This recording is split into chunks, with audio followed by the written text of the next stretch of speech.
अस्सलाम वालेकुम and welcome to fast sports. You are watching golden boot. I am your host Ali Mirza और मेरे साथ मौजूद हैं सहरयाब अफरीदी। आइए नजर डालते हैं प्रोग्राम में आज की टॉप स्टोरीज पर। फ्रेंडली मैचेस में जबरदस्त मुकाबले जारी। मैनचेस्टर यूनाइटेड और डॉर्टमुंड के दरमियान होने वाले मैच में डॉर्टमुंड ने यूनाइटेड को 3 गोल से शिकस्त दे दी। एक और फ्रेंडली मैच में क्रिस्टल पैलेस और सिविया के दरमियान मैच 1-1 गोल से बराबर रहा। एक और फ्रेंडली मैच में विला रियाल और स्पोर्टिंग सीपी के दरमियान होने वाले मैच में विला रियाल को स्पोर्टिंग सीपी के हाथों 3-0 से शिकस्त का सामना। और रोनाल्डो के अल नसर को अरब क्लब चैंपियन कप में 4-1 से फतह हासिल हुई। ऑस्ट्रेलिया और कनाडा के दरमियान होने वाले मैच में ऑस्ट्रेलिया ने कनाडा को 0 के मुकाबले में 4 गोल से शिकस्त देकर मैच अपने नाम कर लिया। फीफा विमेंस वर्ल्ड कप के एक और मैच में आयरलैंड और नाइजीरिया के दरमियान खेले जाने वाला मैच बगैर नतीजा खत्म हुआ। कोस्टारिका और ज़ाम्बिया के दरमियान होने वाले मैच में ज़ाम्बिया ने कोस्टारिका को 3-1 से शिकस्त देकर मैच में फतह हासिल की। फीफा विमेंस वर्ल्ड कप में जापान ने स्पेन को 4-0 से शिकस्त देकर मैच अपने नाम कर लिया। और जानेंगे पाकिस्तान फुटबॉल फेडरेशन की तरफ से क्या ऐलानात किए गए। PSG आखिर रियल मैड्रिड से क्यों है नाराज। हैरी केन आ गए मुश्किल में। बायर्न म्यूनिख और टॉटनहम में डेडलॉक बरकरार। सऊदी प्रो लीग का एक और बड़ा मार्का। 33 साल बाद सीरिया टाइटल जीतने वाली नेपोली के स्टार स्ट्राइकर को अल हिलाल की तरफ से बड़ी offer.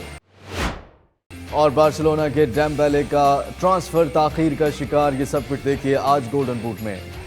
Welcome back to golden boot. और प्रोग्राम में अब हम बात करेंगे फ्रेंडली मैचेस के हवाले से। तो एक मैच है जिसको मैं ज़रूर डिस्कस करना चाहूँगा।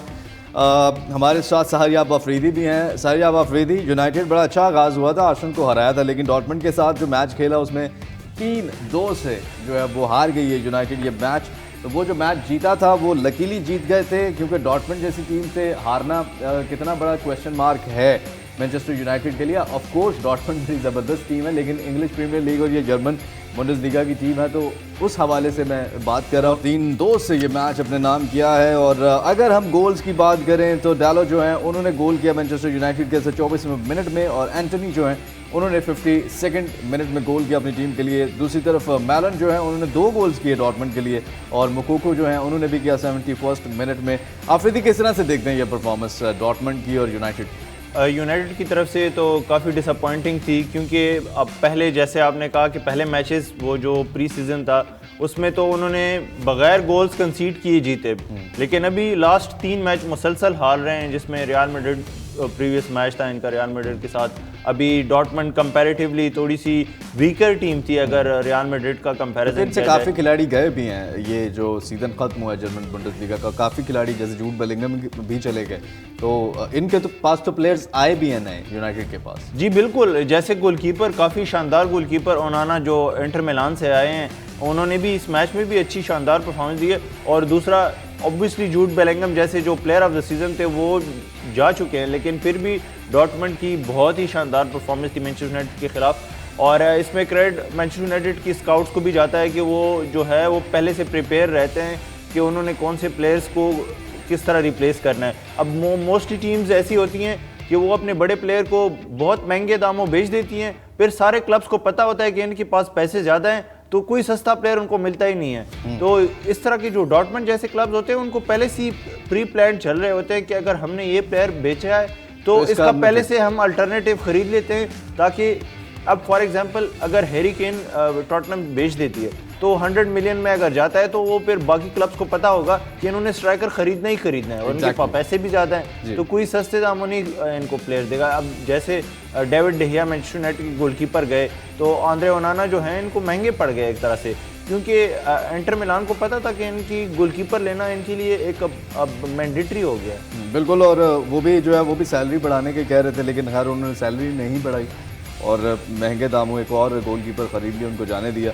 स्टैट्स में नज़र डालते हैं, इस मैच के स्टैट्स क्या कहते हैं और किस टीम की तरफ से कितना अटैक किया गया। आप देख रहे हैं 13 शॉट्स थे डॉर्टमुंड की तरफ से, 13 ही शॉट्स से यूनाइटेड की तरफ से। शॉट्स ऑन टारगेट 8 थे डॉर्टमुंड की तरफ से, 7 थे यूनाइटेड की तरफ से। काफ़ी क्लोज पोजीशन आप देख रहे हैं, 34 डॉर्टमुंड के पास था, 66% यूनाइटेड के पास था। पासिस आप देख रहे हैं, पास एक्यूरेसी देख रहे हैं, कॉर्नर्स 10 मिले हैं यूनाइटेड को, 1 मिला है डॉर्टमुंड को। आफरीदी शॉट्स और शॉट्स ऑन टारगेट बहुत करीब थे, गोल भी करीब है और नो डाउट 3-2 बर्तरी भी ले ली थी, लेकिन उसके बावजूद कहाँ पे लैक कर रही है यूनाइटेड? आपको लगता है कि वो खिलाड़ी ले अब आने वाले जो विंडो है जिसमें इनकी ये वो जो कमज़ोरी है, जो वीकनेस है, वो दूर हो सके? मैनचेस्टर यूनाइटेड को ऑब्वियसली डिफेंडर्स की ज़रूरत है और रिलाई करते हैं ये एक आध डिफेंडर पे, तो वो जब उस तरह से या तो इंजर्ड हो जाते हैं या फिर परफॉर्म नहीं कर पाते, तो बाकी जो है अब इस मैच में आप देखें कि मैग्वायर इनके काफ़ी पुराने एक डिफेंडर हैं जो जिनसे कैप्टनसी भी अब ले ली गई है,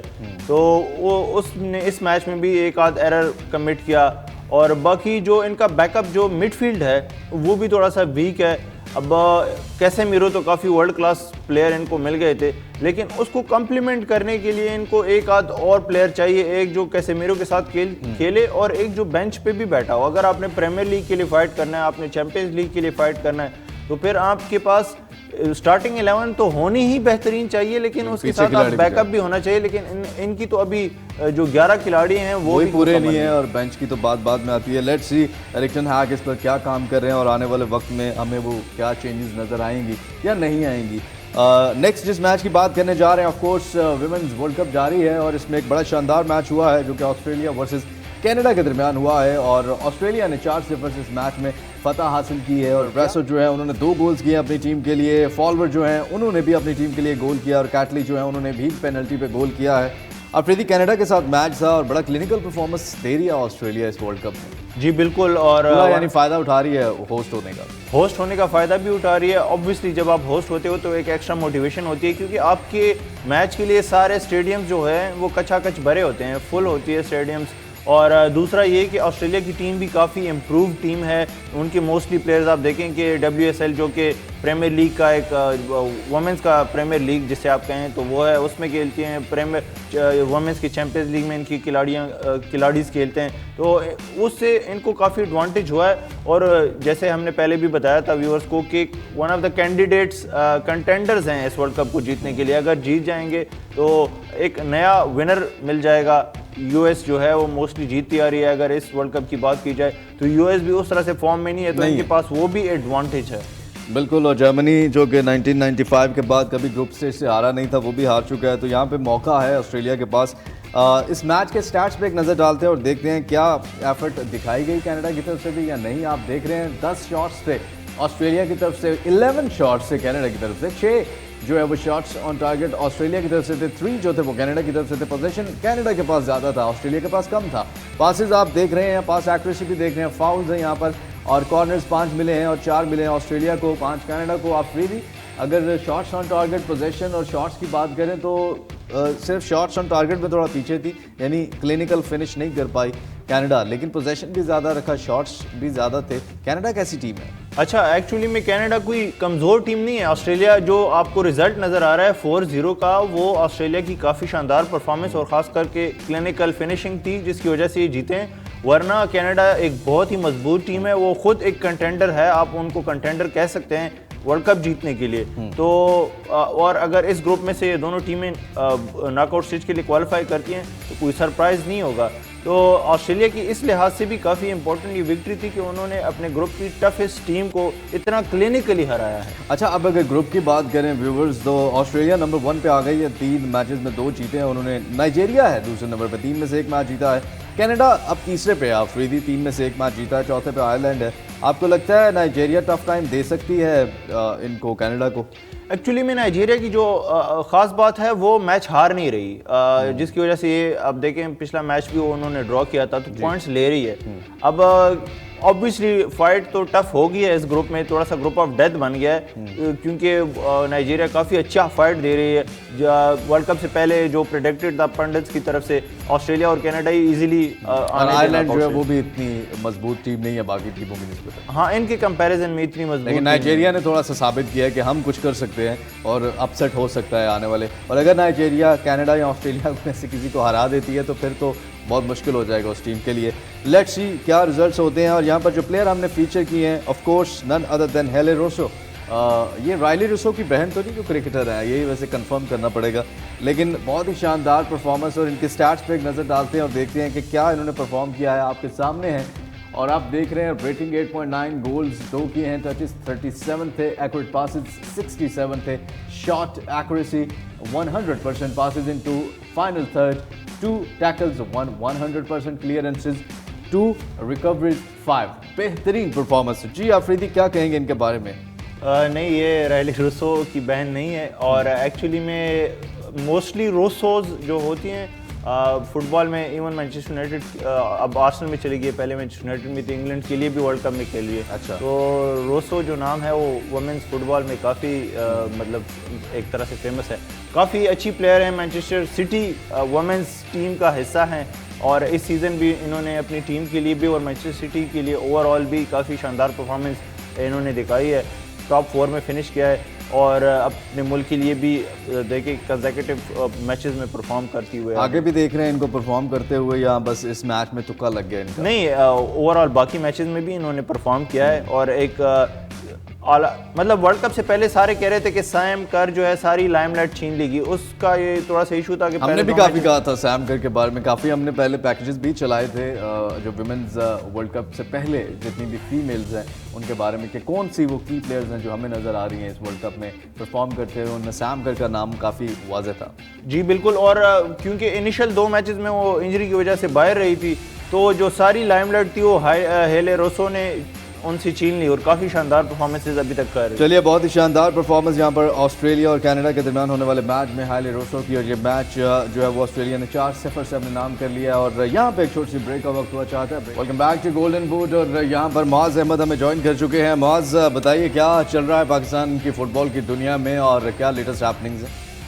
बेसिकली आइंदा माह कुछ इवेंट्स ओवरलैप कर रहे हैं जिसके लिए अब पाकिस्तान फुटबॉल फेडरेशन और नॉर्मलाइजेशन कमेटी जो है वो परेशान हो चुकी है और AFC और फीफा के साथ तकरीबन 8 डिफरेंट प्रोजेक्ट्स हैं जिस पर पाकिस्तान फुटबॉल फेडरेशन काम कर रही है। ये मैं आपको बड़ी और अपने अंदर के मसाइल अलग से एग्जैक्टली और ये मैं बड़ी आपको अंदर की खबर दे रहा हूँ। ठीक है कि तकरीबन 8 छोटे बड़े ऐसे प्रोजेक्ट्स हैं जो AFC ने फंड किए हैं और जो फीफा ने फंड किए हैं डायरेक्टली। ठीक है, उसमें स्पोर्ट्स बोर्ड का कोई अमल दखल नहीं है। अब उनकी एग्जीक्यूशन और इम्प्लीमेंटेशन में पाकिस्तान फुटबॉल फेडरेशन और नॉर्मलाइजेशन कमेटी को प्रॉब्लम्स आ रहे हैं। बेसिकली एक तो ये कैलेंडर इनका जो है वो कॉन्ट्राडिक्ट कर रहा है।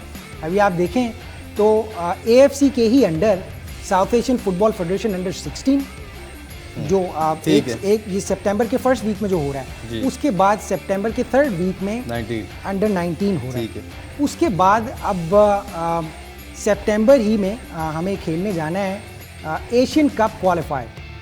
अच्छा, अब एशियन कप क्वालिफायर के लिए इसका ये मतलब है कि हम पहले 3 मैचेस जो हैं वो 6 सितंबर को पहला मैच होगा हमारा जापान के अगेंस्ट। अच्छा, अब ये एशियन फुटबॉल कॉन्फेडरेशन का क्वालिफायर टूर्नामेंट है, अंडर 23 की टीम हमने देनी है। एक कॉन्ट्राडिक्शन ये आ रहा है कि इस वक्त जो नेशनल टीम में ज़्यादा प्लेयर्स हैं वो ज़्यादातर अंडर 23 हैं। ओके, और मोस्ट प्रोबेबली अंडर 23 स्क्वाड जो लेके जाएंगे उसमें नेशनल टीम के बहुत से खिलाड़ी शामिल किए जाने की तवक्को है। एक तो ये उनकी दस्तयाबी, उनकी ट्रेनिंग। अभी आइंदा माह फेडरेशन ने प्लान भी यही किया है कि कोई इंटरनेशनल फ्रेंडली मैच या और कोई टूर वो मुमकिन ना बनाया जाए। अपना पूरा फोकस, अपनी पूरी तवज्जो जो है वो इन आने वाले 1-2 इवेंट्स के ऊपर सर्व की जाए। सबसे पहले तो मैं ये बताना चाहूँगा कि एशियन कप टूर्नामेंट जो है ये नेक्स्ट ईयर अप्रैल में शुरू होगा और मई तक जाएगा। इसमें एशियन फुटबॉल कॉन्फेडरेशन की जितनी मेंबर ममालिक हैं तकरीबन 46, उनमें से तकरीबन 16 टीमें हिस्सा लेंगी। कतर इसको होस्ट करेगा। अब वो 16 टीम्स ने कैसे क्वालिफाई करना है, ये सारी 46 टीम्स की तकरीबन 11 ग्रुप्स बने हैं, 10 ग्रुप्स बने हैं जिसमें हर ग्रुप में 4 टीम्स हैं और एक ग्रुप में 3 टीम्स हैं। 3 बेसिकली श्रीलंका, भूटान और मालदीव क्वालिफाई नहीं कर पाए। अब बाकी 43 जो हैं उनको इस तरह सेलेक्ट किया जाएगा कि हर ग्रुप में से ये जो ग्रुप्स बन रहे हैं 4-4 टीमों के 10 ग्रुप्स बने हैं और फिर एक ग्रुप बना है 3 का, इनमें से जो ग्रुप की विनर होगी और जो बेस्ट रनर अप होगा उनको मिलाकर 20 टीमों का तकरीबन एक फाइनल राउंड होगा और वो क्वालिफाई करेंगी एशियन कप जो 2024 में अप्रैल और मई में। और उसमें पाकिस्तान के मैचेस जो हैं वो कब हैं?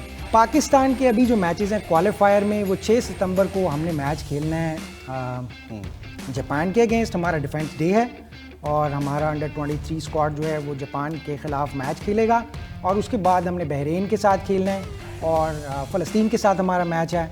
ये 3 मैचेस हमारे जो हैं अभी तो जो अच्छा मैचेस इस वजह से जो है वो ना खेलने का ऐलान कर दिया है फेडरेशन ने, चलें समझ में आता है। और दूसरा जो है वो इमदाद जो तलब की है वो क्या मदद क्या मांगी गई है फीफा से? अब ये मदद जो तलब की गई है वो बेसिकली वो यही कह रहे हैं कि इन इवेंट्स को एक तो सक्सेसफुली इनको मुनक्किद करने में आप मैनेजरियल सपोर्ट दी जाए, या अगर कोई फंड्स भी तलब किए हैं उसकी डिटेल तो will get to know in due time.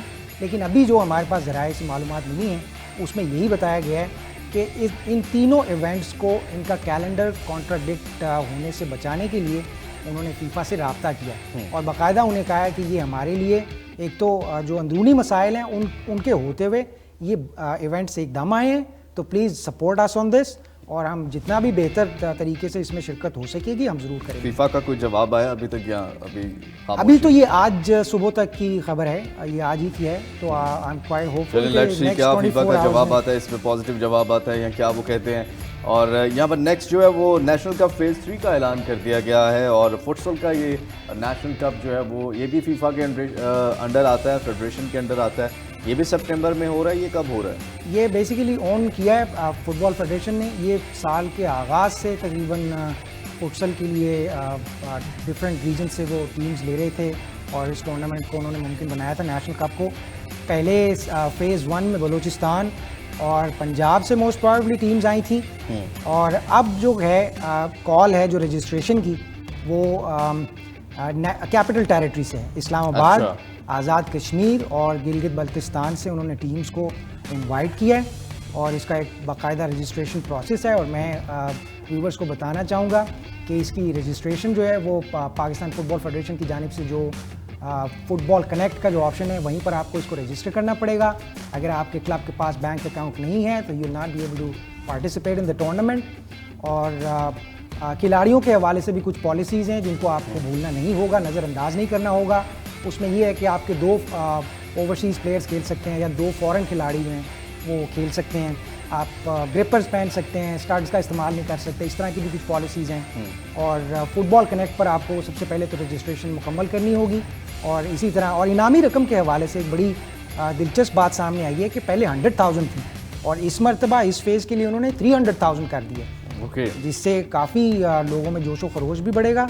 और फुटसल में ख़वातीन के लिए भी और मर्दों के लिए भी यकसा तौर पर मौक़े हैं। अच्छा। और पूरे मुल्क में से इन्होंने टीम्स बुलाई हैं, क्लब्स को रजिस्टर किया है। और चलिए लेट्स सी, फेज़ का ऐलान कर दिया गया है, और जैसे ये मैचेस होंगे हम आपके साथ ज़रूर शेयर करेंगे। स्ट्रीट चाइल्ड जो है वो मैचेस आपको पता है नॉर्वे को 11-1 से उन्होंने हराया है, एक और मैच उन्होंने जीत लिया है। इस हवाले से भी कोई खबर है आपके पास, किन से हुआ है ये मैच और ये कितने गोल से जीता है? नॉर्वे का कैपिटल है ओस्लो, उसी के 2 क्लब्स थे ये मकामी क्लब, पहले भी जिसको 11-1 से पाकिस्तान ने हराया है, और इस मरतबा भी जो 2-1 के मुकाबले में 2 गोल से पाकिस्तान को फतह मिली है वो इसी तरह हुआ है कि ये मकामी क्लब है। आई एम नॉट श्योर इसका नाम है ओरोल आयल maybe if I am not mistaken. तो उस क्लब को पाकिस्तान ने 1 के मुकाबले में 2 गोल से हराया है।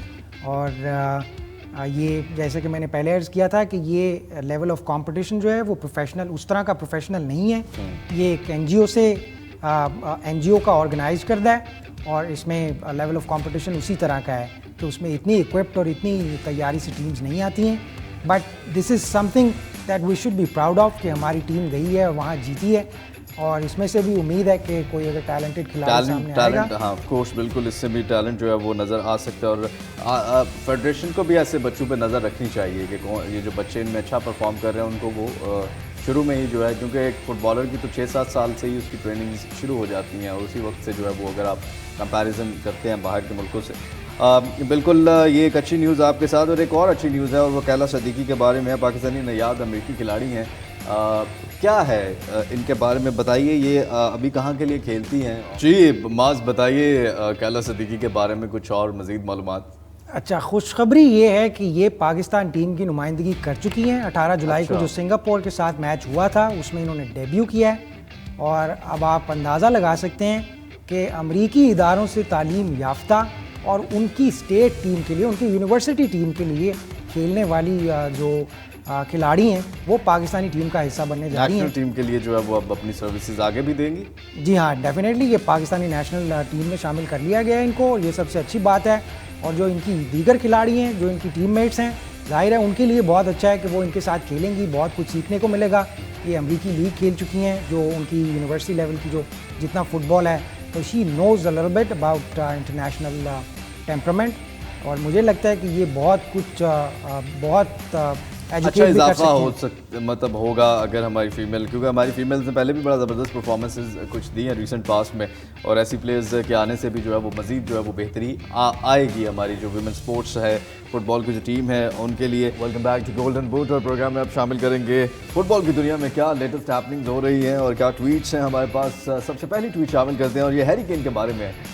Despite gap in valuation after face-to-face meeting on Monday, Bayern will insist on Harry Kane deals as they still feel confident. Afridi, आप कल कह रहे थे कि अभी हम बात कर रहे हैं और ये डील डन हो जाएगी, क्योंकि वो फेस टू फेस अब बैठ गए हैं। 100 मिलियन उन्होंने मांगा था, 80 मिलियन इन्होंने ऑफर किया था, और हम कह रहे थे कि 90 के अराउंड अबाउट बात हो जाएगी, क्योंकि टॉटनहम के जो हैं सीईओ उन्होंने भी कहा है अगर वो जाना चाहते हैं उनको जाने दें, और बायर्न म्यूनिख भी काफ़ी। लेकिन ये अब क्या हुआ है कि अब ये स्टक क्यों हो गई है डील? मसला ये है कि एक्चुअली में जो 100 मिलियन वाला टैग था उसमें जो बायर्न म्यूनिख ऑफ़र कर रही है 30 मिलियन का डॉलर्स का डिफरेंस आ रहा है। तो टॉटनहम का जो कल की मीटिंग में स्टांस था वो ये था कि आप एटलीस्ट थोड़ी सी एफर्ट करें और मतलब आगे आएँ। इस तरह तो हम अपने greatest of all time striker को नहीं जाने दे सकते हैं जब हर प्लेयर जो है वो 100 मिलियन से कम में उनकी जो ख़रीदो फरोख्त है हो ही नहीं रही। तो अभी बायर्न म्यूनिख ने भी एक तरह से उनको एक ग्रीन सिग्नल दे दिया है कि हम ये प्लेयर लाजमी ख़रीदेंगे, और अब जो ये प्रोसेस है वो स्पीड अप होना चाहिए टॉटनहम की तरफ से भी और बायर्न की तरफ से भी। बायर्न जो है वो होपफुल इस लिहाज से कि वो एटलीस्ट उन्होंने एक सिग्नल दे दिया है कि वो एक्स्ट्रा मनी इंजेक्ट करेंगे हैरी केन की डील फाइनलाइज करने के लिए, और उनको किसी भी सूरत में ये प्लेयर चाहिए। और टॉटनहम ने भी हरी झंडी दिखा दी कि आप ही को देंगे। हाँ, और इस लिहाज से क्योंकि उनको अब रिप्लेसमेंट भी खरीदनी है और अभी विंडो में फिर टाइम कम रह जाता है, और मोस्टली जब जैसे मैंने पहले भी बताया कि फिर जो इनके पास पैसे आएंगे तो इनको कोई भी स्ट्राइकर आसानी से नहीं मिलेगा, क्योंकि सारे क्लब्स को पता होगा कि टॉटनहम के पास पैसे आ चुके हैं हैरी केन वाले, तो अब इन्होंने स्ट्राइकर खरीदना ही खरीदना है। तो जो 25 मिलियन का होगा वो इनको 50 में फिर मिलेगा। एग्जैक्टली बिल्कुल। चलिए लेट्स सी, देखेंगे कि कब डील फाइनल होती है। और नेक्स्ट हमारे पास क्या है?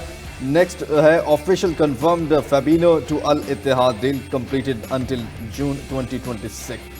ये बड़ा मार्का एक और मार लिया है सऊदी अरब ने, आपको लगता है, सऊदी प्रो लीग ने? बिल्कुल, बहुत ही इंपॉर्टेंट प्लेयर हैं लिवरपूल के मिडफील्ड के, जो दो बड़े खिलाड़ी थे जॉर्डन हेंडरसन और ये फैबिनो, दोनों को ख़रीद लिया है। एक अल इत्तेफाक में और एक अल इत्तेहाद में चला गया है। दोनों की एक तरह से बेंजेमा किस में? अल इत्तेफाक में, अल इत्तेहाद में है, तो ये बेंजेमा को ज्वाइन करेंगे। बेंजेमा को ज्वाइन करेंगे, वाह। और इनकी भी डील हेंडरसन के साथ ही चल रही थी, लेकिन इनके जो मीडिया में कुछ रूमर्स पहले थे कि डॉग्स की वजह से इनकी डील जो है वो फाइनलाइज नहीं हो पा रही। तो अब वो इवन एक तरह से वो भी किया है, टॉन्ट भी किया है अल इत्तेहाद ने कि उस तरह का कोई इशू नहीं था, और अब जो डील है वो फाइनलाइज हो गई है। तो ये भी एक अच्छी साइनिंग है अल इत्तेहाद के लिए, और अल इत्तेहाद एक स्ट्रॉन्ग टीम बनती हुई नज़र आ रही है। इनके जाने से काफ़ी फ़र्क पड़ेगा। नेक्स्ट हमारे पास क्या है? नेक्स्ट आपको दिखाते हैं, और यहाँ पर जहाँ पे सऊदी प्रो लीग में प्लेयर्स जा रहे हैं, तो यहाँ पर उस्मान डेम्बेले जो PSG हैज़ नॉट एक्टिवेटेड, अभी तक नहीं एक्टिवेट किया उनको। और आफरीदी, ये क्या खबर है? PSG बहुत से मसाइल में गिरी हुई है, और अभी तो एक और भी खबर है PSG के हवाले से, लेकिन ये कितना बड़ा सेटबैक है? अब बार्सिलोना की ये खिलाड़ी हैं, और जावी जो है इनको काफ़ी हाई रेट करते हैं। रियल मैड्रिड के खिलाफ एल क्लासिको में पहला गोल भी इन्होंने स्कोर किया था। ये थोड़ा सा उसमें भी थे, फॉर्म इनकी अच्छी नहीं चल रही थी पिछले सीजन, हाँ, लेकिन अभी रिसेंटली काफ़ी अच्छे फॉर्म में आ गए हैं। और PSG से क्योंकि एम्बापे जा रहे हैं तो वो अल्टरनेटिव्स ढूंढ रही है और बाकी प्लेयर्स को ढूंढ रही है, तो ये इनको ख़रीदने की तरफ से ऑलमोस्ट डील डन हो चुकी है। लेकिन वो जो डेडलाइन थी अब जो 31 जुलाई थी, मोस्टली आप जब प्लेयर के साथ साइनिंग करते हो तो डील 31 जुलाई तक ही होती है, 1 अगस्त से ना वो एक्सपायर हो जाती है। तो इनका जो कॉन्ट्रैक्ट था और जिसमें रिलीज़ क्लॉज थी वो 31 जुलाई तक 50 मिलियन थी। अब 1 अगस्त से वो बन गई है 100 मिलियन। लेकिन बार्सिलोना ने यकीन दहानी PSG को कराई है कि बेशक हमने पेपर वर्क कंप्लीट नहीं किया, सिग्नेचर साइन नहीं किए, आपको हम मतलब 50 मिलियन से तो ज़्यादा ही पे करना पड़ेगा, लेकिन इतना ज़्यादा नहीं करना पड़ेगा कि 100 मिलियन रिलीज क्लॉज एक्टिवेट नहीं करनी पड़ेगी। अब ये डील हो जाएगी, लेकिन थोड़े से डिले के साथ। अभी पूरी कर पाएंगे किलियन एम्बापे के उस्मान डेम्बेले पीएसजी? नहीं, किलियन एम्बापे की कमी तो मुश्किल है इस मतलब अभी करंट आप देखें तो किलियन एम्बापे की रिप्लेसमेंट कोई भी नहीं है दुनिया में। मुझे पर्सनली लगता है कि अभी बन सकते हैं आने वाले कुछ 2-3 सालों में, अगर इनको वर्क किया जाए, लेकिन वो बन चुके हैं और इनको बनने में टाइम लगेगा। लेकिन जब तक वो ये बनेंगे वो तो वो क्या बन चुके होंगे ये भी देखने वाली बात है। नेक्स्ट हमारे पास क्या है ये आपको दिखाते हैं। और नेक्स्ट है PSG are considering making a formal complaint to FIFA about Real Madrid's tapping up Kylian Mbappe. ये बहुत रौला पड़ा हुआ है अफरीदी किलियन एम्बापे। ये बड़ी लंबी कहानी है, कोई 10 दफ़ा हम बता भी चुके हैं कि कैसे नासिर अल खलीफी ने क्या बयान दिया, फिर किलियन एम्बापे ने क्या किया, फिर रियल मैड्रिड, फिर इन पे इल्ज़ाम इनको साथ नहीं लेके गए जो मैचेस थे इनके फ्रेंडली उसमें भी नहीं खिलाया, और उसके बाद फिर ये इल्ज़ाम लगाया गया कि इन्होंने कुछ समझौता। अब आप बताएं कि इन्होंने वो जो 31 जुलाई तक खामोशी थी वो तोड़ी है या नहीं तोड़ी? हाँ, वो अब 31 जुलाई गुजर चुकी है और अब इनका जो कॉन्ट्रैक्ट एक्सटेंशन था वो अब खत्म हो गया है। अब वो एक्सटेंड हो ही नहीं सकता, ये अगले सीजन अब ये PSG में ही खेलेंगे 1 साल, और वो खिलाते हैं नहीं खिलाते वो अलग बात है, लेकिन ये इधर ही खेलेंगे। दैट मीन्स कि वो कुछ ना कुछ ऐसी बात है कि रियल मैड्रिड फ्री ही जाएंगे। नहीं, अब ये बेच तो सकते हैं, अगर ये जाना चाहते हैं और किसी से ऑफर आ जाती है तो चले जा सकते हैं, लेकिन ये 1 साल एक्सटेंड नहीं करेंगे। वो अब फाइनलाइज हो गया है क्योंकि वो जो था वो चाबी इनके हाथ में थी एक्सटेंड करने की, और 31 जुलाई तक ही थी। अभी वो ख़त्म हो गया है डेडलाइन। अभी अगर एक्सटेंड करना भी है तो अगले साल कर सकते हैं, इस साल ये सिर्फ जा सकते हैं किसी और क्लब में। और ये जो फीफा पे कंप्लेंट की बात है, ये एक्चुअली मेरे PSG को लगता है कि इन्होंने रियल मैड्रिड के साथ डील किया और रियल मैड्रिड ने इनको 160 मिलियन दिए हैं। मतलब आप जो क्लब को पैसे देते हैं ट्रांसफ़र मनी, वो इन्होंने प्लेयर को दिए हैं ताकि इनका जो free agent as a free agent अगले सीज़न आएंगे वो स्मूथ हो सके। और ये फीफा की रूल बुक्स में इलीगल है। आप खिलाड़ी को पैसे नहीं दे सकते बगैर उसके बॉस को बताए हुए। मतलब इनका बॉस PSG है एम्बापे का, ठीक है, तो उनको पता नहीं वो है। ये क्लेम कर रहे हैं कि रियल मैड्रिड ने 160 मिलियन जो है वो एम्बापे को थ्रू मतलब एजेंट डायरेक्ट जो है वो ऑफर। हाँ, और ये डील उनकी आपस में हो चुकी है हमें बताए बगैर। ठीक है, और अगर ये साबित हो जाती है फिर तो करियर मुश्किल में नहीं आ जाएगा एम्बापे? मतलब फिर ऑब्वियसली रियल मैड्रिड को भी फाइन हो सकता है। इसमें मोस्टली रियल मैड्रिड ही नुकसान में रहेगी अगर ये हो भी चुका है, क्योंकि ये उन्होंने इनिशिएटिव किया। चलिए लेट्स सी रियल मैड्रिड इस पे क्या जवाब देती है। देना तो पड़ेगा जवाब, क्योंकि चलिए नेक्स्ट क्या है हमारे पास, आइए आपको दिखाते हैं। और नेक्स्ट है Al Hilal have offered 140 million to Napoli for Victor Osimhen according to Sky Sports. Afridi पैसे कम है मुझे लगता है। ये जो प्लेयर हैं, ये जो नापोली के स्टार प्लेयर हैं, जिस तरह इन्होंने परफॉर्म किया है, तो आई थिंक सो कि ये 140, लेकिन अगर बाकी लीग से देखा जाए तो उससे तो ज़्यादा है। लेकिन सऊदी प्रो लीग के हिसाब से अगर 17 बिलियन का बजट है तो ऐसे प्लेयर पे थोड़े से और पैसे नहीं लगा देने चाहिए?